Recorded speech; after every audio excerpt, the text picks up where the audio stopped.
앞니 사이가 벌어져서 이 부분을 해결하기 위해서 저희 치과에 오신 환자분입니다. 사진을 보시면 앞니의 사이가 약간 공간이 있고 위에서 봤을 때 앞니가 가운데로 약간 틀어져 있는 모습을 볼 수가 있습니다.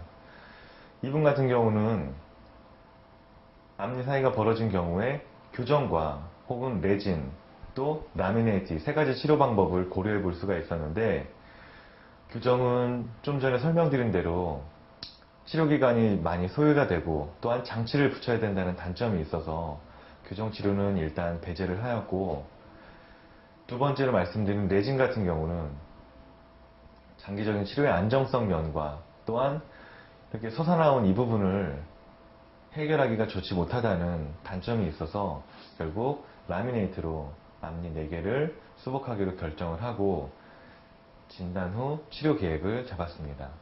먼저 모형을 체득한 후 모형상에서 어느 부분을 깎고 어느 부분을 돋아야 될지 분석을 합니다.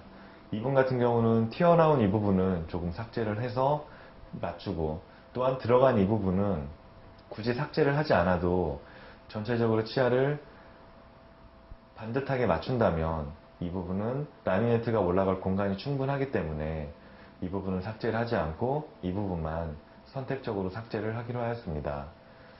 역치아 같은 경우는 전체적으로 얇게 삭제하여 치아의 모양과 색을 좀 더 개선하기로 결정을 하고 진단 왁스업을 실시하였습니다. 진단 왁스업을 실시한 후 앞에서 바라본 사진입니다.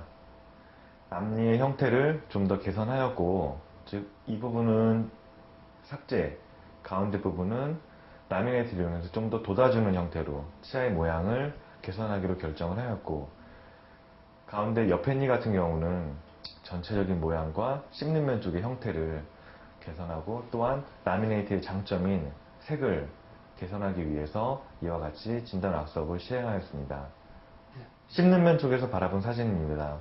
원래 가운데를 향해서 틀어져 있던 치아의 형태를 보다 평평하게 펴낸 모습을 볼 수가 있습니다. 이렇게 계획한 후 라미네이트 진단 왁스업을 통해서 치아를 삭제할 부위와 삭제하지 않아도 될 부위를 분석한 후 실제 환자에서 가이드를 통하여 치아 삭제량을 조절한 후 임시 수복물을 제작하게 됩니다. 라미네이트를 위해서 치아 삭제를 시행한 모습입니다. 말씀드린 바와 같이 겉의 표면을 얇게 삭제한 후에 라미네이트 제작을 위한 본을 뜨기 전의 모습입니다. 씹는 면 쪽에서 바라본 사진을 보고 다시 설명드리겠습니다. 치아 삭제 후 씹는 면에서 바라본 모습입니다. 원래 치아는 이 방향으로 경사가 이루어져 있었지만 이 방향을 선택적으로 삭제를 하고 이 방향은 얇게 스크래치를 줌으로써 라미네이트의 접착에 보다 강한 접착력을 얻기 위한 작업을 시행한 모습입니다. 라미네이트를 본을 뜬 후에 치아 삭제한 상태로 다닐 수는 없기 때문에 라미네이트를 위한 임시 수복물을 제작한 모습입니다. 최종적으로 라미네이트를 수복한 후에 치아 표면에 접착한 후의 모습입니다. 원래 형태보다 보다 자연스럽고 심미적인 결과를 얻을 수가 있었습니다. 씹는 면 쪽에서 바라봤을 때 그 결과는 더 좋았는데요. 씹는 면 쪽에서 바라본 사진입니다. 원래 치아가 이렇게 경사져 있었지만 라미네이트 수복물을 이용해서 전체적으로 배열을 다시 반듯하게 펴고 옆치아도 같이 작업을 함으로써 보다 나은 미소를 얻을 수 있는 중이었습니다. 라미네이트에 대해서 알아보았습니다. 흔히 저희가 라미네이트 시술을 할 때 그 시술을 받는 환자분들께서 가장 걱정하시는 부분이 이렇게 얇은 수복물이 입안에 붙어서 과연 깨지지 않고 기능을 할까라는 부분일 것입니다.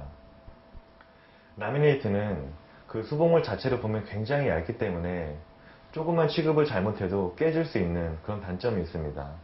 하지만 라미네이트가 치아에 접착된 순간 그 접착력의 강도는 치아를 부러뜨릴 때 나오는 힘보다 더 세기 때문에, 이 말은 라미네이트에 치아가 붙으면, 라미네이트가 치아에 붙으면 그 치아의 일부로서 기능을 하기 때문에 라미네이트 얇은 수복물 자체로 놨을 때하고는 강도가 현격한 차이가 있습니다. 심지어는 치아가 부러질지언정 라미네이트는 떨어지지 않는다 라고까지 얘기를 하는데요. 외국의 논문들을 보면 라미네이트 같은 경우에 10년 성공률이 90% 이상이라고 보고되고 있습니다. 그 말은 지금 라미네이트 시술을 10개를 했을 때 10년 후에도 그 중에 9개는 평균적으로 살아남는다는 뜻입니다. 흔히 치과에서 크라운, 즉 금리나 혹은 인레이, 즉 충치 치료를 말씀드리는 거겠죠. 크라운이나 인레이 혹은 브릿지 같은 경우에 수명이 얼마냐고 여쭤봤을 때 대략 평균적인 수명이 7 내지 8년 혹은 길게 잡아서 10년이라고 보았을 때, 수명이 10년이란 말은 지금 수복을 했을 때 10년 후에는 10개 중에 10개가 다 문제가 생긴다는 말이겠죠. 그거와 비교한다면 라미네이트가 얼마나 높은 성공률을 가지고 있는 치료인지 짐작이 되실 거라 믿습니다. 적절한 증리에서, 적절한 케이스에서 정확한 사용법으로 라미네이트를 정확하게 시술한다면 라미네이트는 흔히들 생각하시는 것처럼 그렇게 부정적인 치료 방법은 아닐 것입니다. 이상 서울FC과 최승원 원장이었습니다. 감사합니다.